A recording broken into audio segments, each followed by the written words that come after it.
welcome to the Cello Law weekly webinar. This is October 20th, 2021, and today we're going to talk about visa backlogs, the November visa bulletin, and what's going on with the processing time, along with discussing the lift on the travel ban. So let's give people a few minutes to join. I hope you all had a good week. As always, we will start out with the updates, and for all those you're joining for the first time, thank you for joining. For those who've been committed every week, thank you for being committed. For those on YouTube Live, hello, shout out to you. So we will give folks a second to join, but let us go ahead and get started, at least with the updates. So the vaccinated travelers can travel to enter the United States starting November 8th, 2021.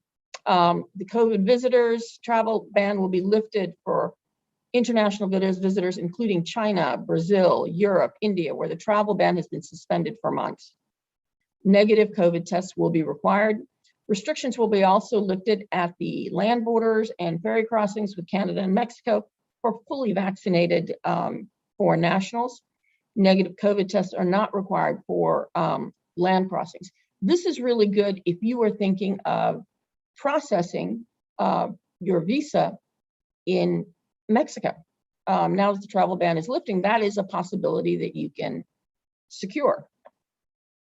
The November visa bulletin released. Retrogression for China and India, Eb3. Direct result of extraordinary heavy applicant demand for the numbers, primarily for the CIS for adjustment of status cases. And if you had been joining us every week, you would have known that we kept saying this is going to happen a little earlier than we had anticipated, than anyone had anticipated. But given the large number in processing, this has taken place. So if you've had an Eb2 and an Eb3, we'll talk a little bit about what you can do about interfiling. So the 3-month progression for final action dates for Eb2 from September 1st, 2011 to December 1st, 2011. USCIS will accept dates for filing again in November. So that's good news for those of you who weren't able to do that in October. For Eb2 India, for Eb2 India, it's July 8th, 2012. For Eb3, it is January 8th, 2014. Visa availability predictions were also included. They're saying that F2A for family base and other family base should remain the same. Eb1 should remain current. Eb2 should advance several months for India and China and remain current for the worldwide numbers. So this is a good time to, like I said, interfile. Eb3 worldwide for Mexico, Philippines could see final action dates imposed in November. So that's hasn't happened in quite a while, so that's a big deal. Eb3 for India and China, a retrogression is expected for November. Eb5 for most countries, no movement has happened, it's current. No movement is expected for China. Eb5 is current for most countries except for China, I believe. And the chat with Charlie has been pushed to October 26th. Now, a lot of people filed downgrades in Eb3 when the dates advanced. And we talked then that the strategy was that once Eb2 advances, you could interfile. Is there a form? No. As I've said in the past, all you need to do, or your attorney, is take your approved I-140 and send it in referencing your with a letter referencing your adjustment of status receipt number, and just say that you would like this to be interfiled. Because when the numbers retrogress, it's not like they reject your Eb3, it's just held in abeyance and it's not going to be processed anymore. You can continue to use the EAD and AP that you received on that, but they're not going to process it till the numbers become current, either on the final action dates or on the dates for filing. Now, Remember, your medicals will remain valid for 2 years. The previous extension up to 4 years expired on September 30th, 2021, which, given the retrogression, I don't know why they did that. Now, if at any point your children, while you were waiting an adjudication, your priority date did become current, then that locks it in, even if it retrogresses subsequently. But if the priority date was never current, then they are impacted by the retrogression. You have questions on what you can do and how you can salvage that, email us at info@chalalaw.com. So if you're currently under both categories, who should interfile? Now, one of the predictions that they did have was that Eb3 is going to retrogress more in the coming months. And Eb2 is going to advance. I mean, it's already advanced even this month. Now that's going to change again. See, this is a fluid item, but if you interfile, what happens is either your Eb2 or Eb3 become current, they will process your adjustment. You get the benefit of both. That's why you want to interfile. So should you use your I485 EAD or H-1B visa? Remember, it's not a question of can you use your EAD or H-1B visa or H-1B work authorization. It is, you can use anyone as long as you don't work for an employer other than your H-1B employer. If you work for someone other than your H-1B employer, then your H-1B is not going to be valid. Why should you want to keep your H-1B valid? Because even if you're going to change employers, have them file an H-1B for you. Because the difference is when you file for an EAD extension, given the long processing times, even if you benefit from the 180-day rule, you will, the H-1B is a 240-day rule, so there's a bigger benefit associated with that. So that's probably from a strategy perspective, that's why you want to do that. So let's look at a few numbers. The USCIS is late in issuing its quarterly report. We've only got the report from June 30th. The fourth quarter, remember, ends in October, so we may have that sometime in November. But in the family-based applications, they were they only received 91,000 up till from April in total from in 2021 to 91,000. The employment-based applications received were 41,000, but what was pending? So for family-based, it's 339,000 that are pending and 288,000 for employment-based. Now remember, the family-based is critical even for employment-based because of those that are pending, we don't know how many of those are exempt from the country caps because they're immediate relatives. So that's something we want to keep an eye on. Of the 90,000 that were filed this year, 70,000 family-based were approved, 11,000 were denied. Of the 41,000 odd, some employment-based that were filed, 29,000 were approved and only 1,999 were denied. So that's good. Now at the service centers, how are they faring? Well, we all know. I don't need to tell you the numbers. Nebraska has 72,000, 723,000, and Texas is 79,000, 679,000. So, and we know that Texas is notoriously slow. So that is an issue for most people. And in terms of by category and by country, as of April 2021, the USCIS had a total of 342, these are approved, 342,196. So the number here was a little less than that. So the 288,000 as of June that were pending. So yeah, these are approved. So of EB2, 342,196 that were approved as of April 2021, 310,177,000 are those individuals from India. Of the EB3,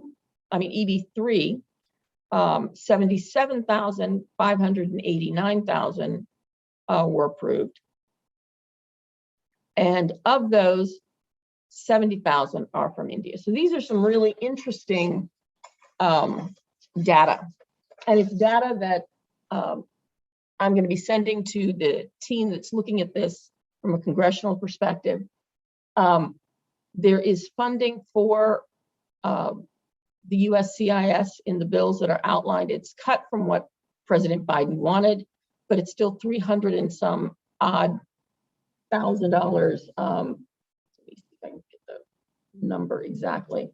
Then what was originally proposed, 359,000 million boost over what the agency received in 2021, and most of that money would be going to reduce backlogs. So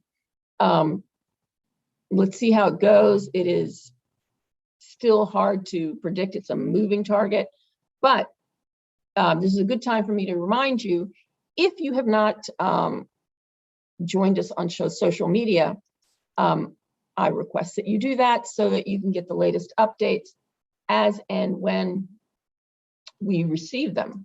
And there are ways in which you can connect with us. Let me see if I can share that.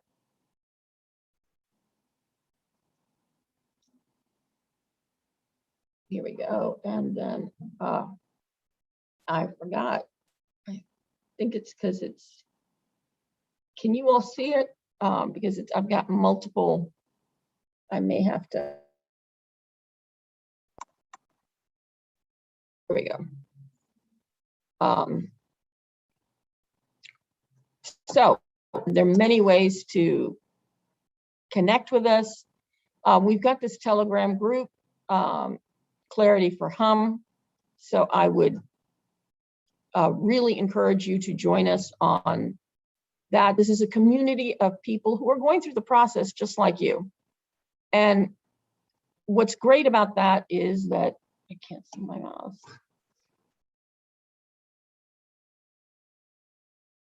What's great about that is I'm not able to see my mouse. Oh, there it is. Okay. What's great about that is that if you have any questions, you've got a community of people that are going through the same thing you have. You can hear best practices, see what has worked for them. And this is one where, you know, in most forums, you have to pay to get your question answered. We're on there and we will do it for free. So it is great for you to connect with us. And it's easy if you are on a computer right now. You just put your phone up, put your camera app on, and you can get the QR code to join our team. And I'd love to be chatting with you. I know that I have been off for the past couple of weeks, but I will be joining, you know, very soon, interacting with folks on some interesting things that are coming up. And I'm having a crazy time with my, see if I can advance it without the mouse. My mouse has been, it's taking a life of its own.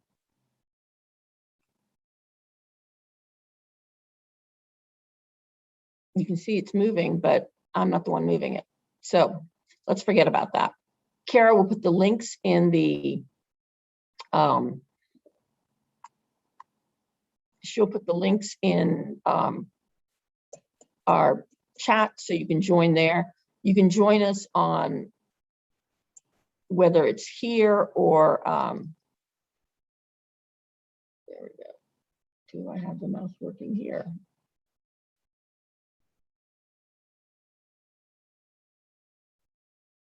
Nope. There it is. Oh, but it's still moving on its own. So I'm going to try to stop sharing. I'm just doing some crazy things. Okay, come on, guys, come on.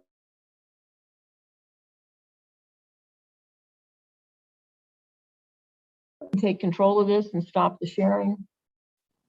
I have no idea why my mouse is doing this.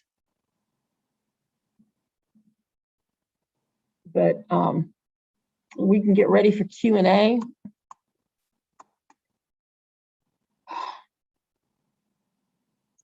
I don't know where the mouse is. So all you computer folks, you can tell me what I should do.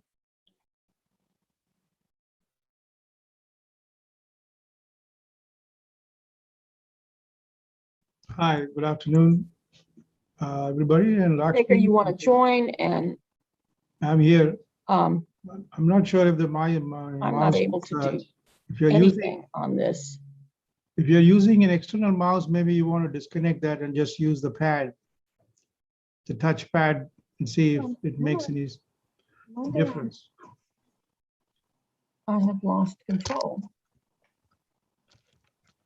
of this mouse.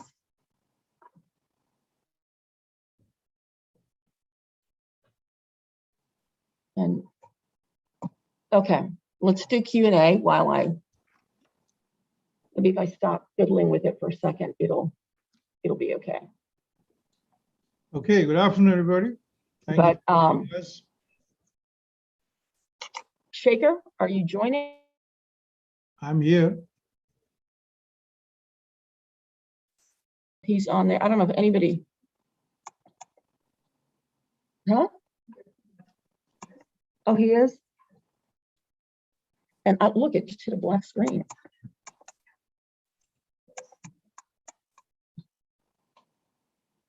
I don't know if you can still see me. Yeah, I can see you and I can hear. I don't know what's wrong.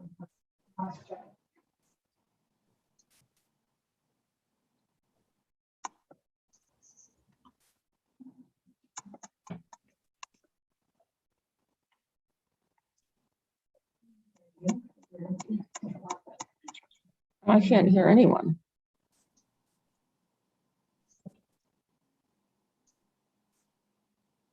Hope. I should have closed out of everything. And okay, I know I've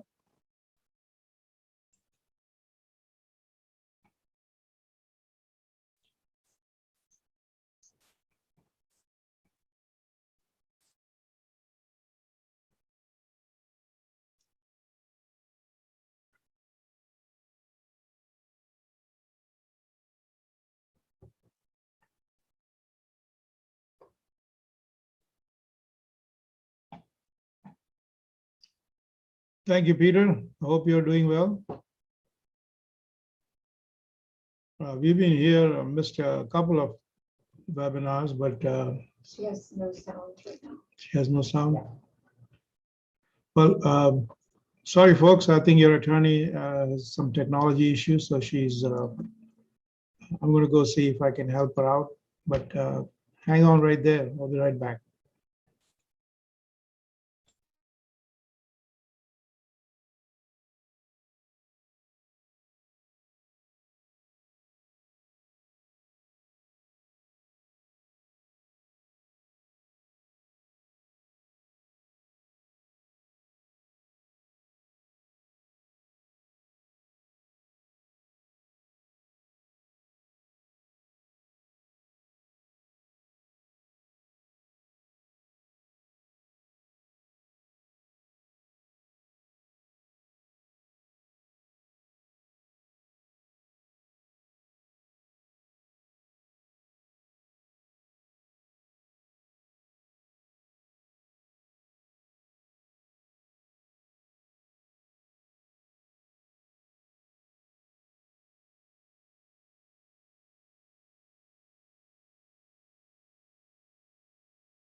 All right. Hi, guys. Sorry about that. But ready to answer questions that you may have. All right. First question is from an anonymous attendee. Hello, I filed a downgrade with my current employer to EB3 from EB2. My EB3 I-140 was approved in premium processing from the November Bulletin. My priority date, November 2013, will retrogress. Based on the above, I have the following questions. If I move to a new employer, within how many days does the new employer have to file 485J? There is no set time, but it's better to do it. A lot of people say they want to wait for the RFE, but I tell people, don't wait for the RFE. Go ahead and proactively file for the I485J. There's no harm in that. And that way, there's a delay. Every time you get an RFE, there's a delay. So why do you want the delay? Second question from the same person. After moving to a new employer, if my EB2 dates become current before EB3, can the new employer still use my previously approved EB2 I-140? No, but why don't you just go ahead and while you're with the employer right now, interfile. Even if it's not current, as long as your I-140 on your EB3 is approved, you can interfile. So do that before you change employers. All right. Next question is from RB.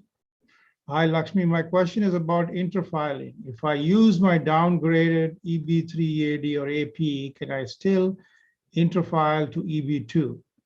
Yes, if you refer back to my answer before,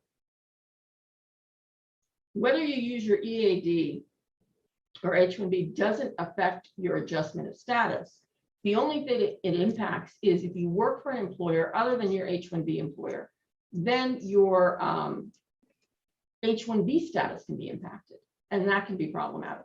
But it won't affect your ability to change employers or interfile. He's got a follow-up question and comment. If my EB3 date retrogresses and I'm current in EB2, will USCIS automatically link my AOS to EB2, or is it necessary to interfile to EB2 to make that happen? No, you've got to interfile. Remember, when you interfile, this is an important tip, your 180 days that your AOS is pending restarts.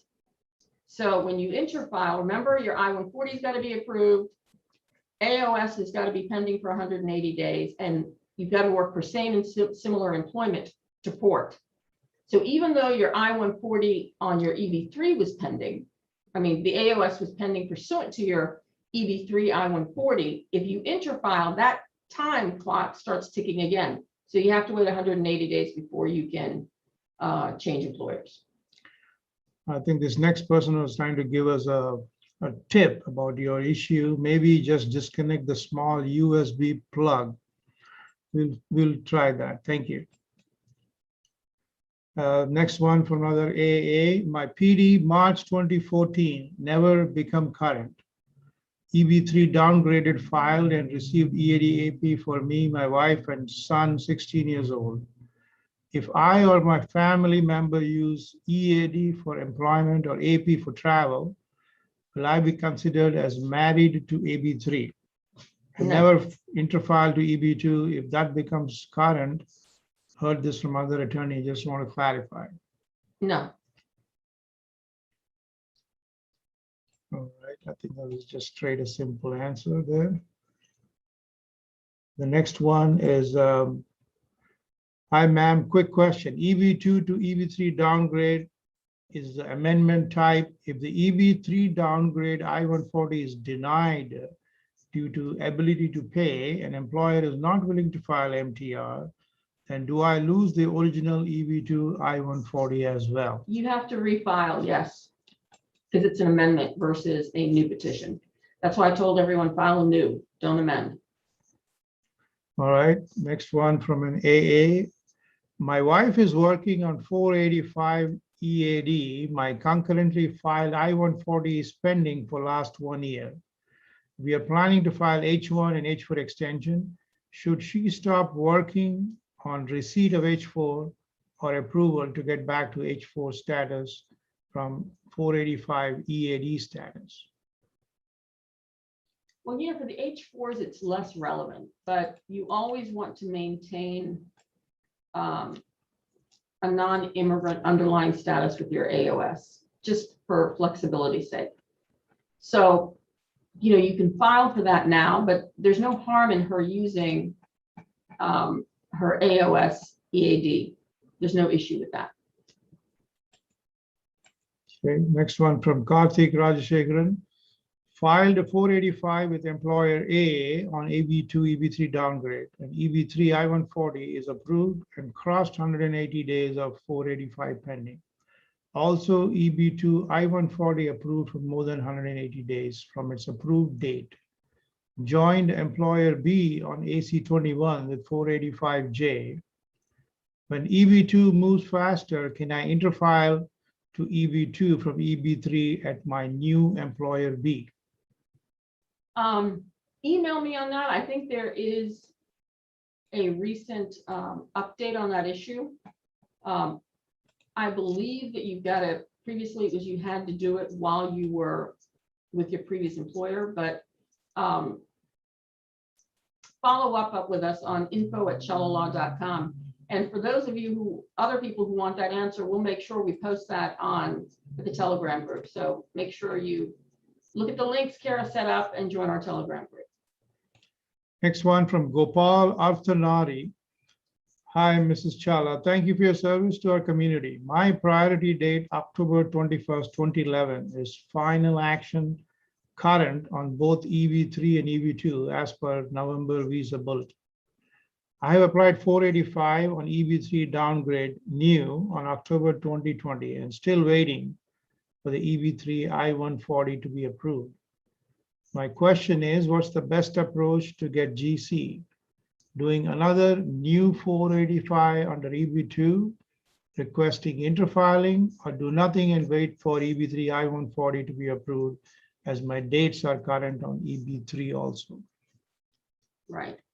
You should try for premium processing again. If you filed in November, they should have, because if you filed for a downgrade, which you said, which means that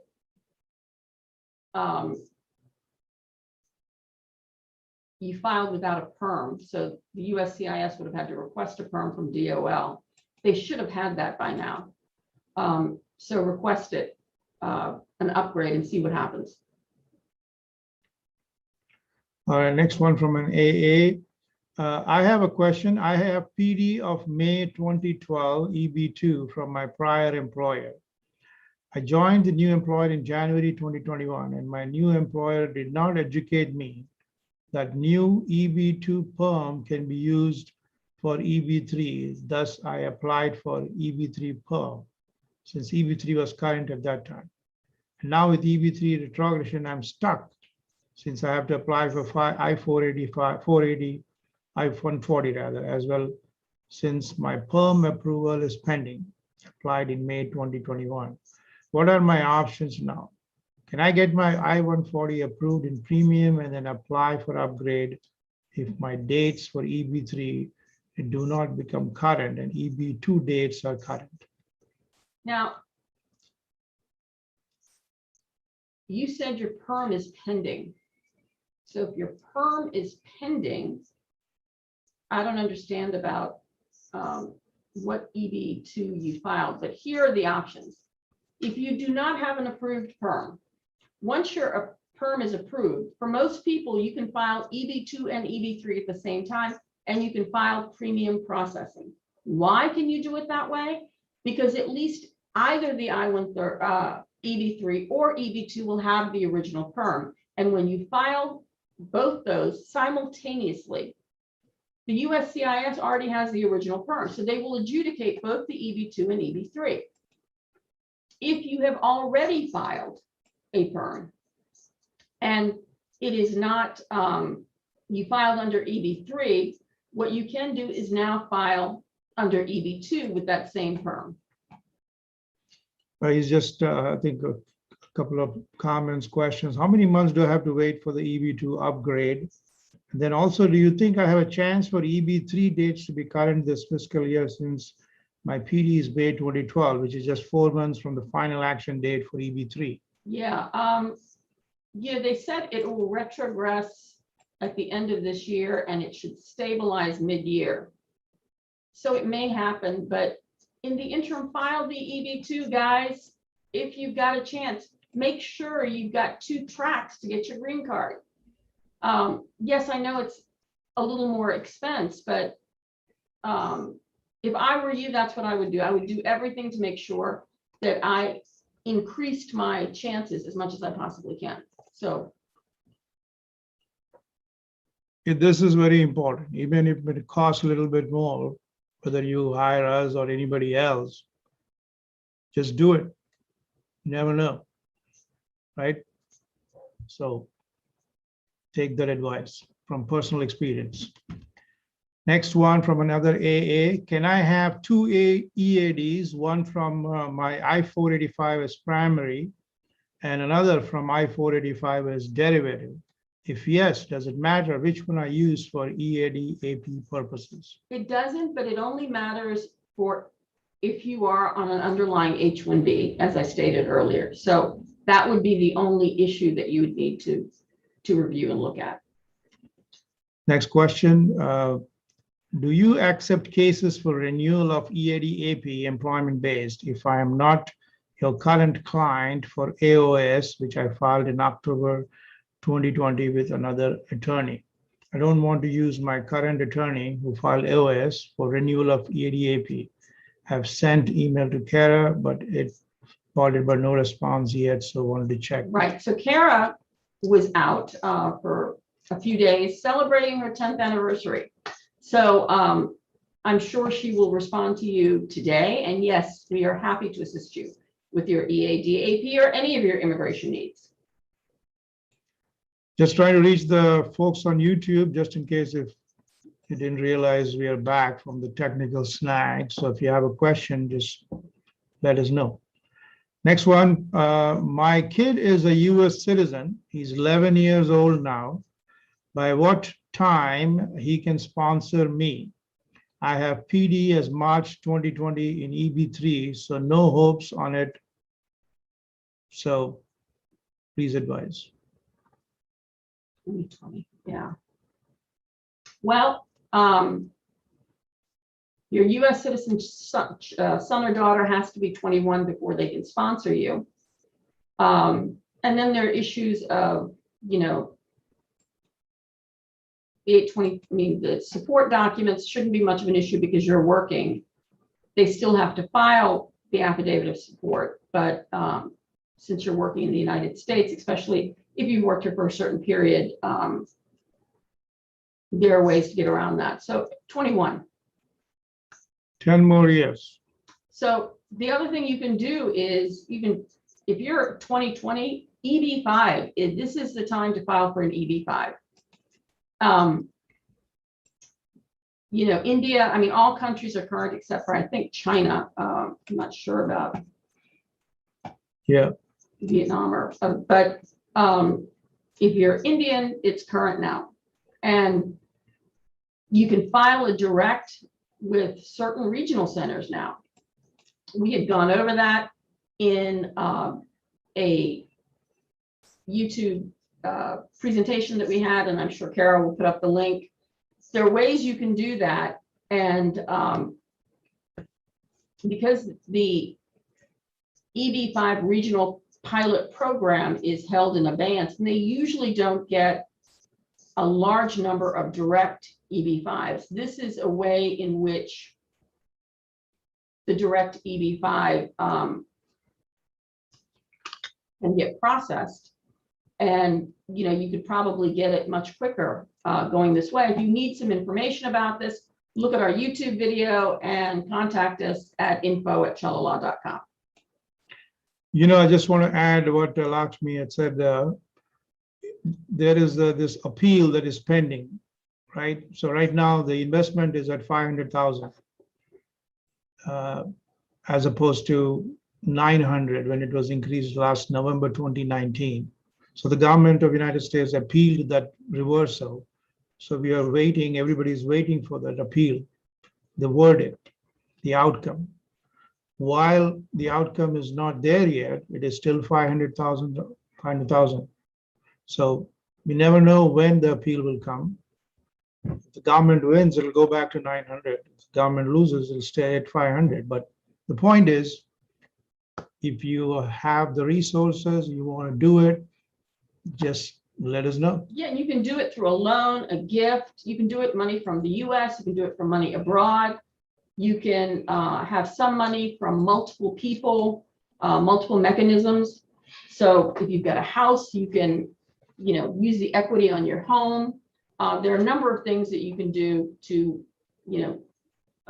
get the 500,000. And I believe if you don't have all the 500, if you have a significant amount, then you can still do it. And, I think there is a, what do you call, an option for that also, I suppose, right? With some promissory note or something. With a promissory note. I don't like those, to be Yeah. honest with you. I'm less Well- inclined, but if you've got all but like 70,000 or 100,000, then yes, that is probably a mechanism that, because you'll be able to demonstrate that most likely than not that you'll be able to invest the entire amount. Right. So you should have significant amount, 80, 85, 90%, and then the rest. But in any case, that's an option for everybody. If you're able to do it, just let us know. And we're doing a lot of EB5s now, so everyone is understanding, especially in these backlogs and the indecisiveness of Congress, that something should be done. And we don't expect Congress to, I don't know if anything is going to get passed anytime soon with the division that we are seeing. A long time ago, a comedian, this is when I was growing up, like in the 70s and 80s, a comedian said, if pro is the opposite of con, and progress means moving forward, then what does Congress mean? So I had thought about that today. Congress means stalemate, looks like. Yeah. Since I have come to this country, 33 years. All right, anonymous attendee. My mom is a US citizen. I'm 35 and married.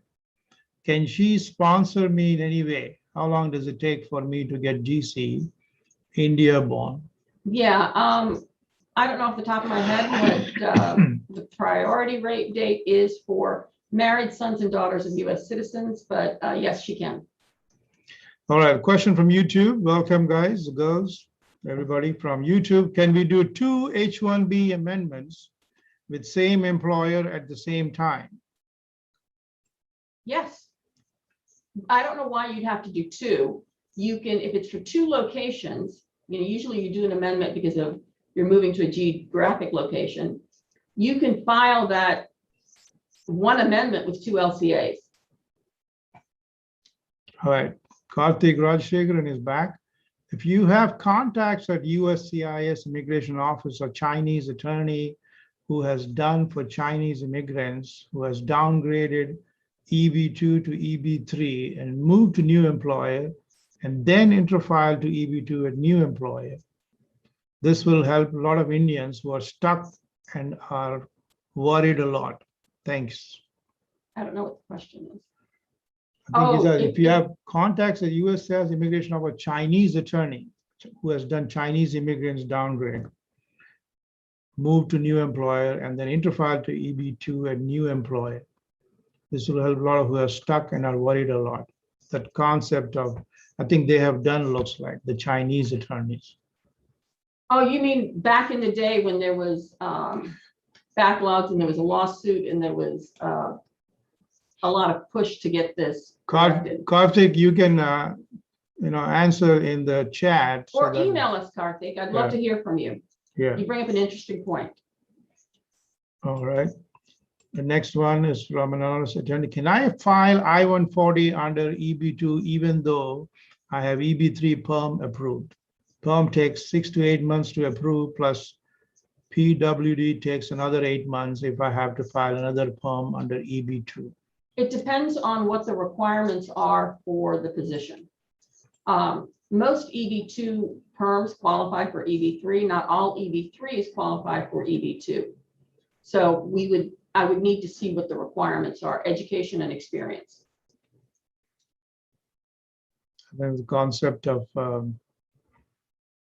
forward and backward integration. Right. So if it was for a EB3 perm, which is, bachelor's degree plus 5 years of experience, then you can qualify for an EB2, given if the position is also one that will support an EB2.